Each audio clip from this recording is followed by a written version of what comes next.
ശരിക്കും പറഞ്ഞാൽ കോൺഗ്രസ് ആ മണ്ഡലം ഏറ്റെടുത്തിട്ട് അൽബോസിനെ അല്ലെങ്കിൽ അവിടെ വേറെ ആരെങ്കിലും പിന്നെ പ്രാദേശികമായിട്ടുള്ള കഴിവുള്ള നേതാക്കന്മാരുണ്ടെങ്കിൽ അവരെയോ അവിടെ പ്ലേസ് ചെയ്യാണ് വേണ്ടത് ആ മണ്ഡലത്തിൽ. എനിക്ക് തോന്നുന്നില്ല ഈ കോൺഗ്രസ് എന്തിനാണ് ഈ ഘടകകക്ഷികൾക്ക് കച്ചവടത്തിന് വേണ്ടിയിട്ട് സീറ്റ് വിട്ടുകൊടുക്കുന്നത്. മോൻസ് നല്ല കച്ചവടക്കാരനാണ്, അറിയാലോ സിമിക്ക്.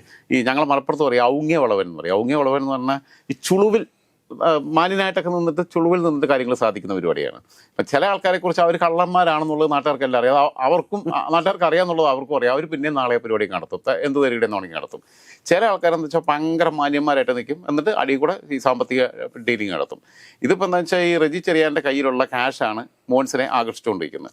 റജി ചെറിയാൻ എനിക്ക് തോന്നുന്നു പോയി പേടുവോസാണ്. കാരണം എന്താ വെച്ചാൽ ജോസഫ് ഗ്രൂപ്പിന് ആ സീറ്റ് വീണ്ടും കൊടുത്തു കഴിഞ്ഞാൽ വീണ്ടും തോൽക്കും. അതാണ് ഉണ്ടാകുന്നത്. UDF സംസ്ഥാന തലത്തിൽ തന്നെ അടിയേൽക്കാൻ പോകുന്ന ഒരു മണ്ഡലമാണത്. കാരണം എന്താ വെച്ച് കഴിഞ്ഞാൽ UDFകാരറിയാത്ത കോൺഗ്രസ്സുകാരറിയാത്ത ഒരു റജി ചെറിയാൻ കായംകുളത്ത് നിന്ന് അവിടെ പോയിട്ട് ഓഫീസ് കെട്ടിടം പണിതിരിക്കുന്നു.